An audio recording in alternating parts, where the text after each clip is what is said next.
ভর্তা মানেই যে পেঁয়াজ রসুন বা একগাদা লঙ্কা দিয়ে স্পাইসি করে করতে হবে সবসময় তা কিন্তু নয়। এই প্রচণ্ড গরমে এই ধরনের একটা ভর্তা যদি থাকে গরম ভাতে মুখের পুরো রুচিটা ফিরে যাবে। এখানে আমি ছোট্ট সাইজের বেগুন ইউজ করছি, এতে বড় বেগুন ভালো লাগে না, এরকম সরু বেগুনই ইউজ করবেন। আমি এখানে উচ্ছে বেগুন আর আলুকে ভাতের মধ্যেই দিয়ে দিলাম। আপনারা চাইলে কুকারে একটা সিটি মেরে নিতে পারেন। আর ছোট বেগুনের জন্য এর স্বাদটা আরও ভালো হয়। বড় বেগুনে যদি না পান তবে লম্বা বেগুন দিয়েই সরু বেগুন দিয়েই করার চেষ্টা করবেন। এরপর আমি উচ্ছের বোটা বেগুনের বোটাগুলো ছাড়িয়ে নেব। সিম্পল কিন্তু খেতে খুব ভালো লাগে, মুখের রুচি পুরো ফিরে যায়। আমি দেখুন বেগুনের বোটাগুলোও ছাড়িয়ে নিয়েছি। পরিমাণটা আপনারা আপনাদের মতো করে নেবেন। আর ভাতের মধ্যে দিয়ে দিলে কোনো রকম সেদ্ধের ঝামেলাও থাকে না।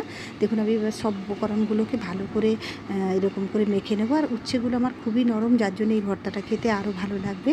আর আপনারা উচ্ছের বদলে এখানে করলাও, বড় করলাও ব্যবহার করতে পারেন।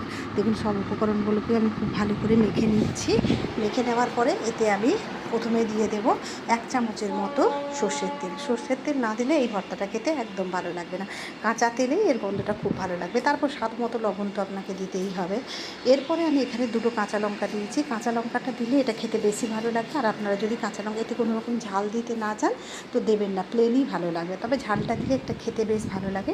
সব উপকরণগুলোকে খুব ভালো করে মিশিয়ে নেব। গরম ভাতে খেতে খুবই ভালো লাগবে। একবার ট্রাই করে দেখুন। আর যারা বানান এটা তারা বলুন আপনাদের কেমন লাগে, অবশ্যই কমেন্ট করে জানাবেন। আর যদি ভালো লেগে থাকে একটা লাইক দেবেন। দেখুন আমার ভর্তা রেডি। গরম ভাত নিয়ে চলুন তাহলে এটাকে সার্ভ করে দেওয়া যায়।